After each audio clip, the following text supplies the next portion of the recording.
Nos disseram que a vida tem uma ordem. Que aos 20 somos semente, aos 30 colheita, e aos 40, estabilidade. Mas ninguém nos prepara para o momento em que essa lógica implode. Quando, mesmo com tudo no lugar, carreira, família, conquistas, algo dentro começa a rachar. Silenciosamente. Como uma rachadura invisível no chão da alma. E então surge a pergunta incômoda: por quê, tendo tudo, ainda sinto que falta algo?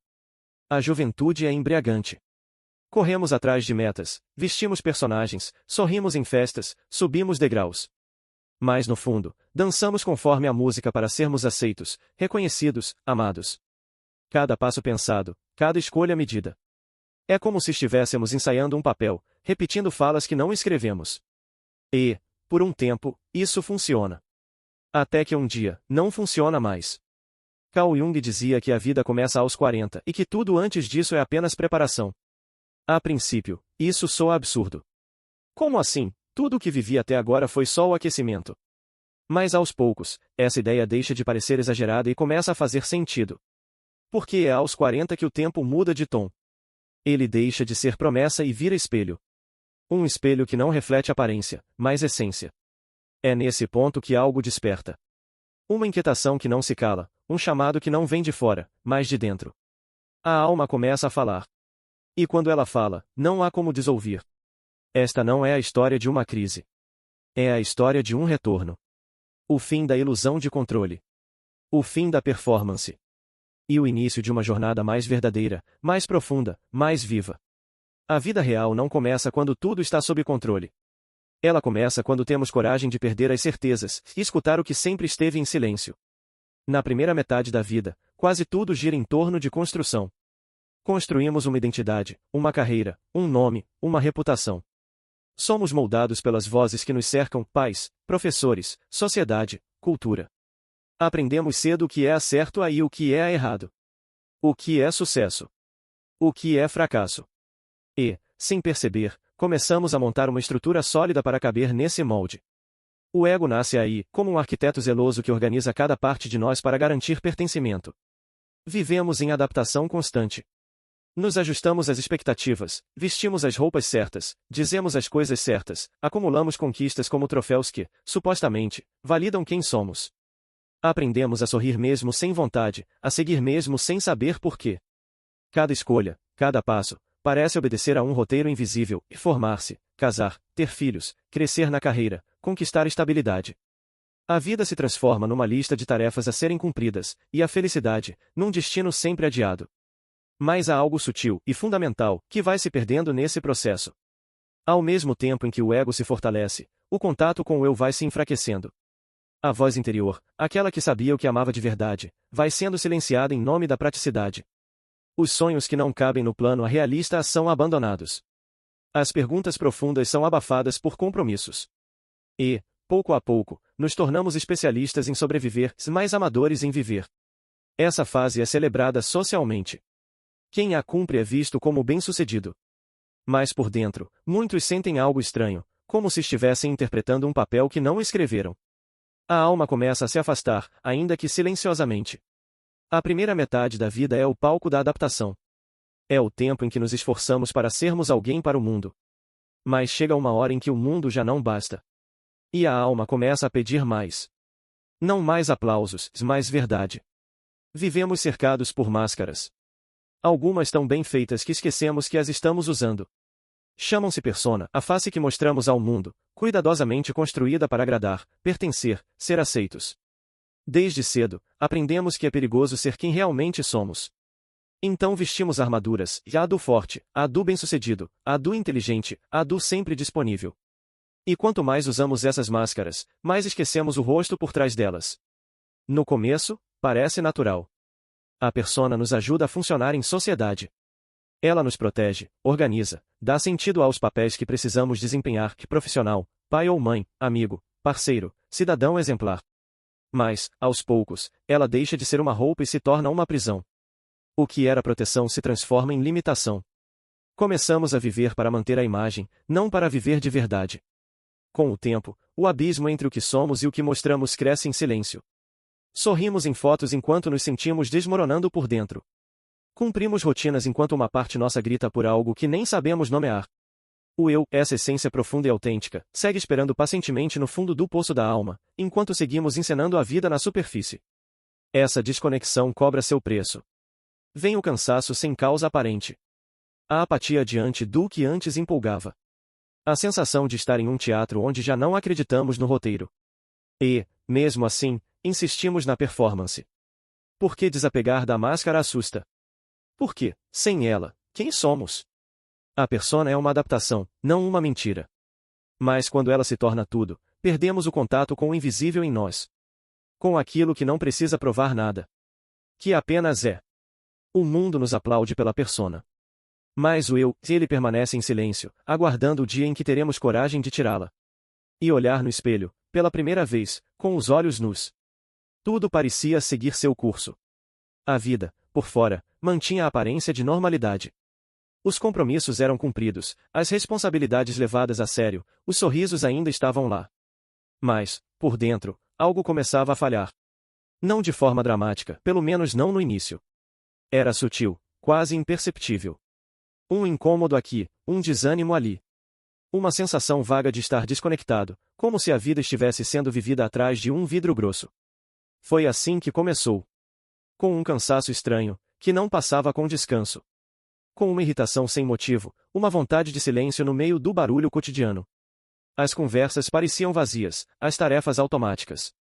O que antes trazia prazer agora parecia repetitivo, sem alma.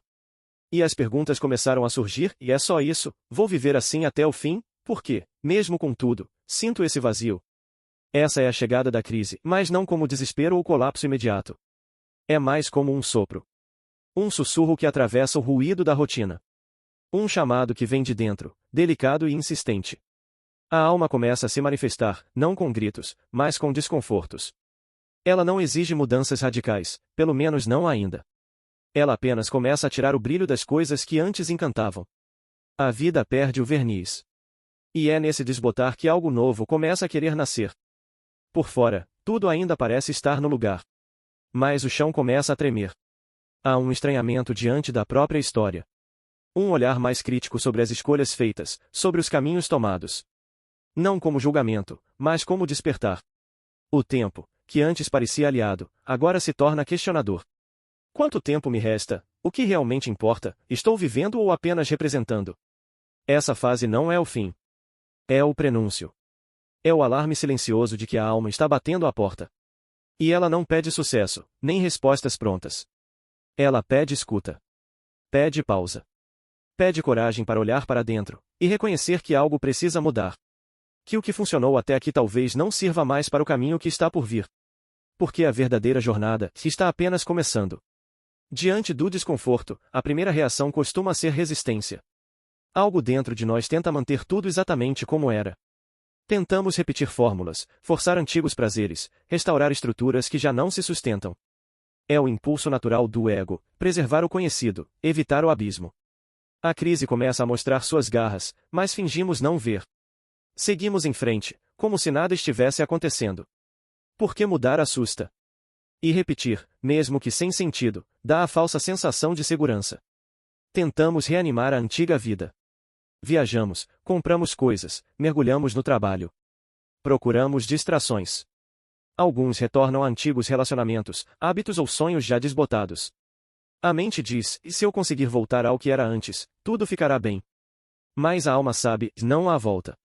Aquilo que foi rompido por dentro não se conserta com paliativos. Essa é a ilusão da repetição.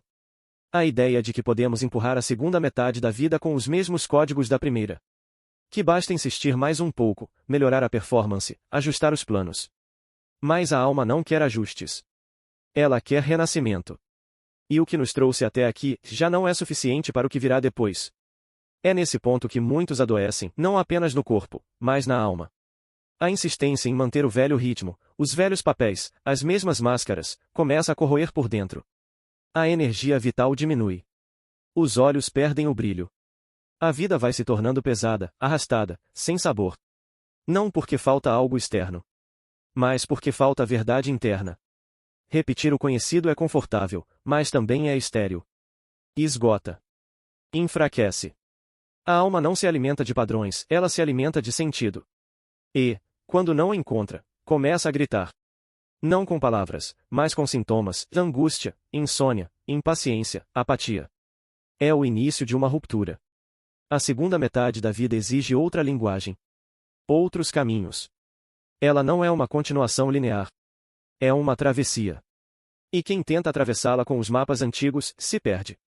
A alma não quer performance. Ela quer presença. E, se for ignorada, ela encontrará sua forma de chamar até que não reste escolha a não ser ouvir. E seguir. E então, algo muda. Ainda sem clareza, sem garantias, sem rumo certo, mas muda. A repetição já não é mais possível. O que antes parecia suportável se torna insuportável.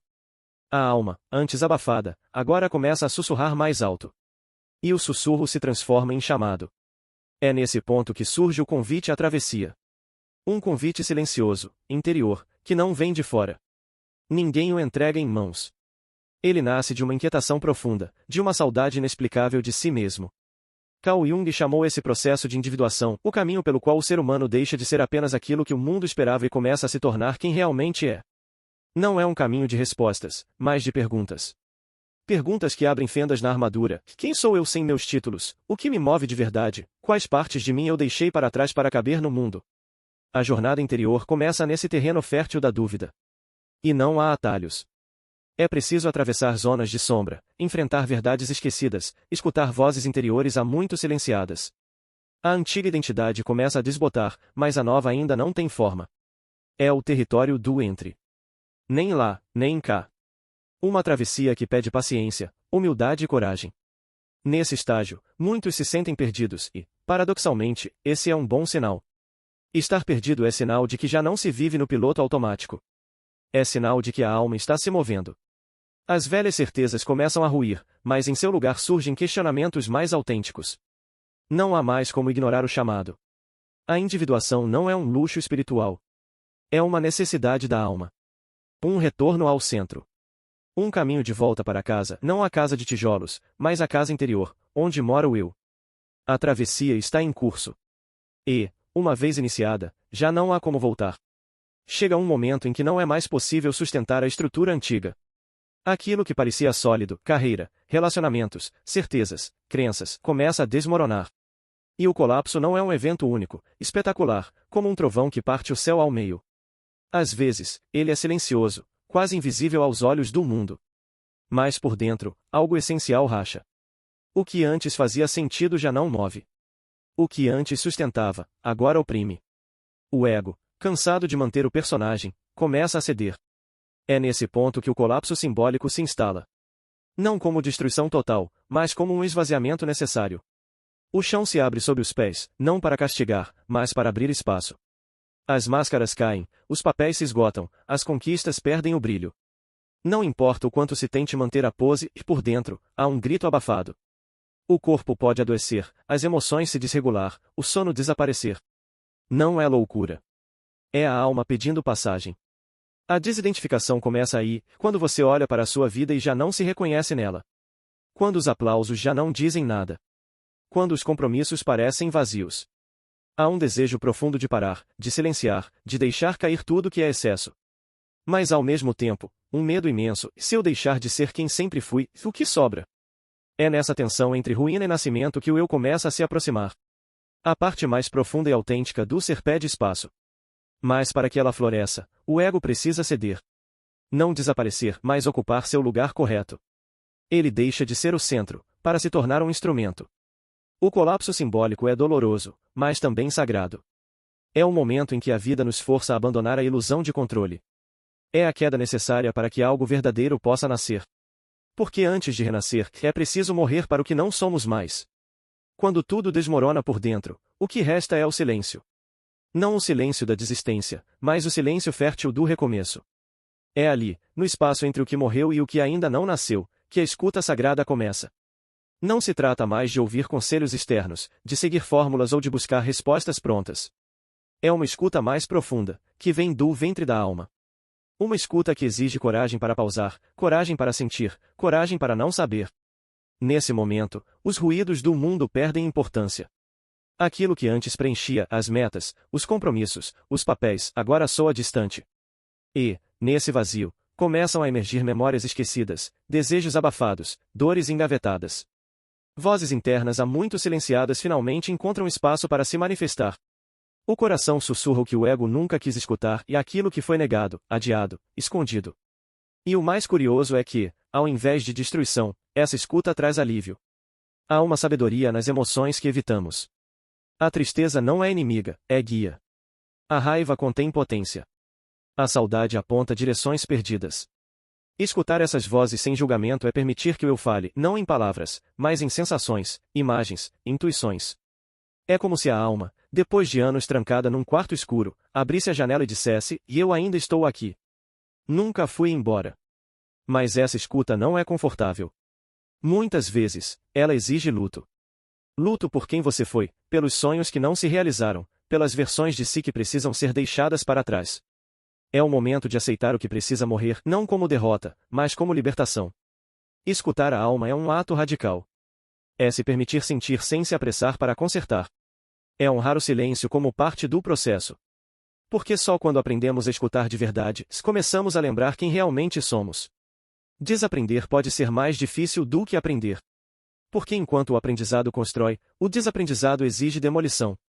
E não é fácil soltar o que nos sustentou por tanto tempo, mesmo que hoje nos aprisione. A morte simbólica é esse momento liminar em que tudo aquilo que um dia serviu, agora pesa. As certezas viram algemas, as convicções se tornam muros, e os velhos papéis, uma roupa apertada que já não cabe mais no corpo da alma. Esse processo não acontece de forma linear ou romântica. Ele é, muitas vezes, áspero. O ego se debate, tenta reconstruir a velha estrutura, quer manter o controle. Mas a alma não negocia. Ela exige rendição. E essa rendição é paradoxal, quanto mais tentamos nos agarrar ao que era, mais sofremos.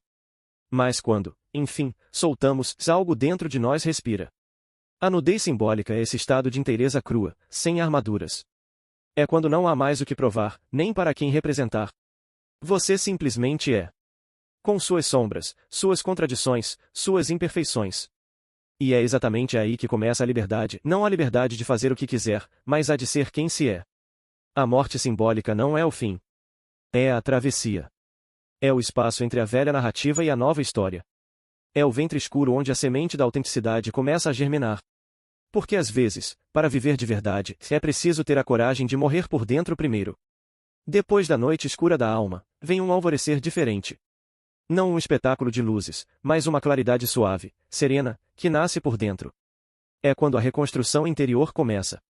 Não como um projeto apressado, mas como um gesto de escuta e respeito ao que foi vivido. O eu, antes ignorado, passa a ocupar o centro. E tudo ao redor começa a se reorganizar não por obrigação, mas por coerência. Essa nova morada não tem o mesmo formato de antes. Ela é mais simples, mais silenciosa, mas infinitamente mais verdadeira. Agora, as decisões são tomadas não com base no que agrada aos outros, mas no que ressoa com a alma. Relações que antes se sustentavam na conveniência agora exigem presença real, conversas se tornam mais profundas. O tempo deixa de ser um tirano e passa a ser um aliado, porque cada momento é vivido com mais consciência. A reconstrução não apaga as feridas, ela as integra. O que antes era visto como erro, agora é compreendido como parte da jornada. Não há mais a necessidade de esconder os fracassos, pois eles se tornam matéria-prima de sabedoria. As sombras, antes temidas, agora convivem com a luz, compondo uma personalidade mais íntegra e complexa. Essa nova vida não precisa ser grandiosa para ser significativa. Pequenos gestos ganham valor, um anão dito com firmeza, um silêncio respeitado, uma escolha feita com o coração. A pessoa aprende a se proteger sem se fechar, a se entregar sem se perder, a amar sem se anular. O sucesso deixa de ser medido por status e passa a ser medido por paz. A reconstrução interior é uma dança entre potência e fragilidade. É uma arquitetura feita com os escombros da antiga identidade, mas guiada por uma força nova, silenciosa, mas inegociável. Agora, a alma não aceita mais ser espectadora. Ela quer ser autora. E, a cada passo, constrói um espaço mais habitável, mais leve, mais verdadeiro. A vida, enfim, começa. Não aquela vida acelerada, cheia de metas e performances, mas a vida que pulsa com sentido. A vida que brota quando paramos de representar e começamos a habitar a existência com presença. Quando olhamos para trás, percebemos que tudo aquilo que parecia fim era início. A queda do ego, a dor da desconstrução, o silêncio da travessia, tudo foi preparação para esse novo modo de viver. A alma, agora, não quer mais máscaras. Ela quer inteireza. Não busca mais aplausos, mas coerência. E, talvez pela primeira vez, o indivíduo sente-se inteiro dentro de si. Não porque resolveu tudo, mas porque aceitou ser quem é, com luzes e sombras, com cicatrizes e verdades. A maturidade, que antes parecia um peso, revela-se uma libertação. É a liberdade de não precisar provar mais nada. De ser apenas real. Nesse ponto da jornada, os valores mudam. Aquilo que antes parecia importante, status, aparência, controle, perde o brilho. Em seu lugar, nasce uma outra prioridade, estar em paz. Cultivar relações genuínas, escolher com consciência, escutar a intuição. A busca não é mais por ser admirado, mas por estar alinhado com o que a alma pede. E isso muda tudo. Aos olhos do mundo, pode parecer que a pessoa ficou mais simples. Mas, por dentro, ela se tornou imensa. Porque agora há raiz. Há presença.